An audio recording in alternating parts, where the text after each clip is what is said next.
Good evening to you, friends. Greg and Liz here with you. So we're going to start with what is a busy news day from the WFBI team. All suspects accused of the hazing of Southern University Omega Psi Phi fraternity pledges have now turned themselves in. Our chief investigator, Chris Nakamoto, has been on top of this one since day one, exposing the initial lies that were reportedly told to investigators. Chris, what have you learned now? Well, good evening, Liz and Greg. Details in newly released arrest documents show who is accused of hitting Caleb Wilson and goes into specific details about those who were there the night during that hazing ritual. It's what helped investigators get to the truth. Tonight, Caleb is no longer here, and the 3 young lives charged with hazing pledges are facing serious felony charges. 2 of them ended up in handcuffs today, and only the WAFBI team was there as police hauled them away. Isaiah Smith didn't utter a word on his way to a waiting vehicle on his way to jail. This video filmed Tuesday morning after Smith turned himself in to the Violent Crimes Unit in Baton Rouge. Smith is facing felony hazing charges, accused of punching at least one of the pledges. Investigators noted Smith was known as the Dean of Pledges, and it was his car that was used to transport Caleb Wilson's unresponsive body to the hospital, where Wilson was pronounced dead. A court commissioner set his bond at $25,000 for criminal hazing, a felony. We then spoke to his attorney. Up until this afternoon, we didn't know what the allegations were. We didn't know what, who's accused of doing what. And, in clear print, you can read the affidavit. I read the affidavit for the arrest warrant. In clear print, it's clear that he never made contact with Caleb. Now, that being said, this was a freak occurrence. The hazing ritual came to light 2 weeks ago. Fraternity members initially reported that Wilson, a student at Southern University, collapsed at this park in Baton Rouge. That was a lie we first exposed. Instead, Wilson was actually at this warehouse, which was being leased by the father of Isaiah Smith. Isaiah is terribly remorseful about this. This is nothing that anybody wanted. And I think we're still in a state of shock about what's going on. He's a student at Southern. He's a member of a fraternity. He loves the fraternity. He loves the pledges. He loved Caleb. So to be sure, remorse is an understatement. Smith is among 2 others also implicated in the hazing. Kyle Thurman was captured by U.S. Marshals at this home in Port Allen Monday night. This is video of him as he was escorted from the West Baton Rouge jail back to the jurisdiction where the hazing occurred Tuesday morning. Warrants indicate the Southern pledges were broken up into 2 groups. Thurman allegedly punching the first group with boxing gloves. And this man, Caleb McCray, allegedly punched the second group. Police say Caleb Wilson was in that second group. McCray is facing the most serious of the charges, manslaughter, which could carry up to 40 years in prison if... Listen. So I wanted to let the whole thing play. Just completely play out. And I'm going to be very honest. Really to just kind of start from the beginning. I've been watching this thing all day. Not like all day, because I gotta work. Like, that's the thing, right? Like, I gotta go do my job. But early this morning, I was kind of reading up on what was going on and found out that basically they had to go get Kyle Thurman. Kyle was kind of on the run, I guess you want to say. And I'm gonna talk about that in a second. And then I was reading that Isaiah was scheduled to turn himself in later on today, which apparently he obviously did, right? So really getting into this, because obviously I got that news earlier and then I got this, later on. Well, I saw this later on and then someone sent it to me. But really getting into this, man, it's really crazy. Just really listening to the attorneys. I can get it, right? I get it from the perspective of their mindset is it may have happened to us and there was no situation that happened. In their brain, they're like, I didn't think that this could happen. The problem is that there are multiple things that happen. You take, and I remember doing this in undergrad. You take You get these hazing clauses. You get all of these things that you sign that you say that you're not going to engage in, so on and so forth. You knew that something could possibly happen.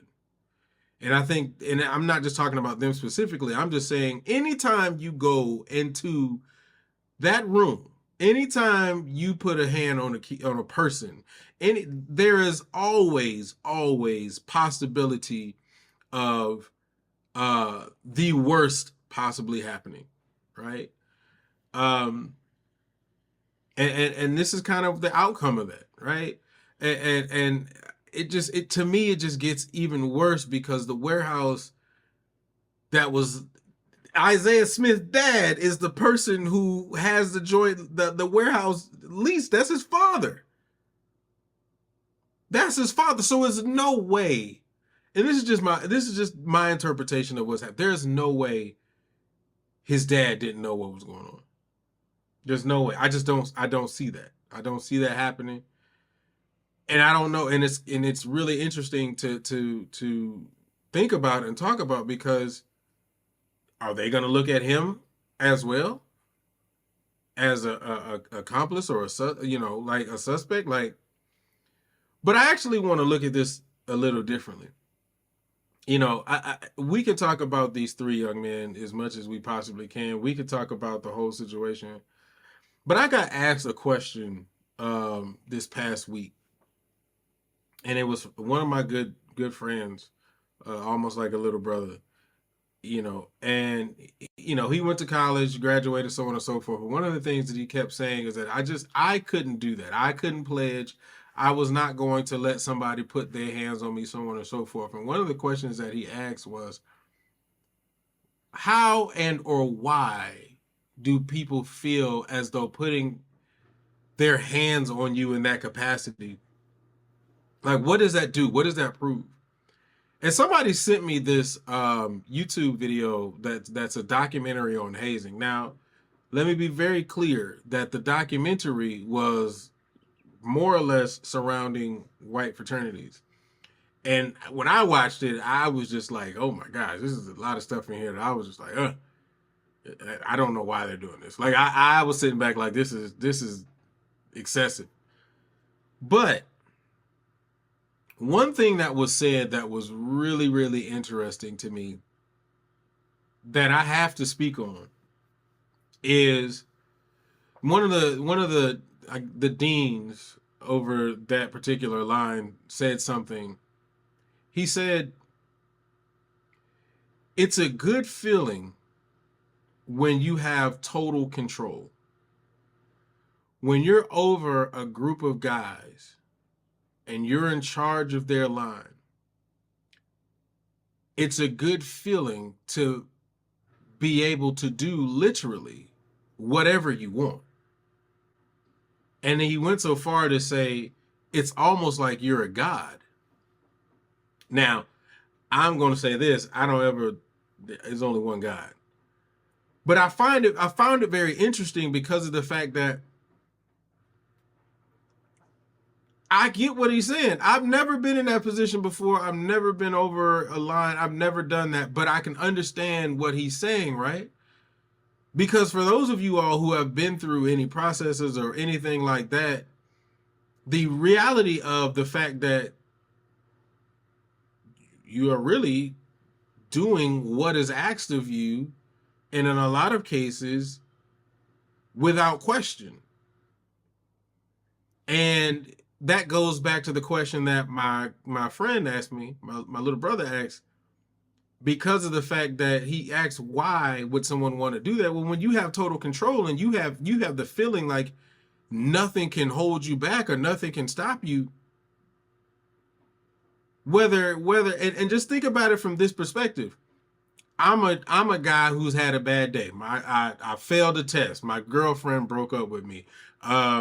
Whatever. And then I got a line of boys that I can take that frustration out on. And that goes back to and that goes back to the conversation that we had on that episode of Talk That Talk, where it has to be a point where this stuff comes to an end. And again, I'm not just talking about Omega Psi Phi. I'm not talking about Kappa Alpha Psi. I'm not talking about Delta Sigma Theta. I'm not talking about any specific organization. All of it has to come to an end, and we got to find a better way. Because think about it, putting that type of power in the hands of a 19-year-old, a 20-year-old, a 21-year-old, unfortunately, things happen. And then you have these situations where, and I know we discussed it before, but you have these situations where people didn't even go through that stuff, but then try to do it to somebody else. I'll give you an even better one. There may have been a situation where somebody was just on and all they got was wood. Pause. All they got was paddles. Let's just say that happened, right? But then that person becomes the person over somebody else, and now they want to experiment on something different besides just paddles. Like, that is the problem, is that it can go way too far. It can get out of control, and you get that kind of total control over somebody who is not even fully cognitively developed. It has to change, and it has to stop. I don't want to spend a lot of time talking about these three young brothers, man, because they're going through a lot. And to be very honest, in their minds, they didn't think that it was going to be this way. But it did. And it ended this way. And we've got to find a better way to bring in initiates. We've got to find a better way to bring in new members. Because this ain't it. This is not it. And at the end of the day, it's sad. It's very sad. Y'all tell me what you guys think inside the comment section, man. Don't forget, you can get 30% off for anything that you purchase inside of our store. All you got to do is type in HBCU Band. Also, don't forget to donate to the scholarship fund. Man, I appreciate all the donations that have come in so far. It's really good to see. I appreciate you guys supporting. Remember, it's all down in the subscription, so go ahead, click that link, get them donations in, man, because, again, we want to be able to put our money where our mouth is, right? We want to be able to continue to support these kids out here going to somebody's university, participating in somebody's HBCU band. So continue to give. We appreciate it, man. I love y'all. I appreciate y'all. And I'll see y'all next time. Peace.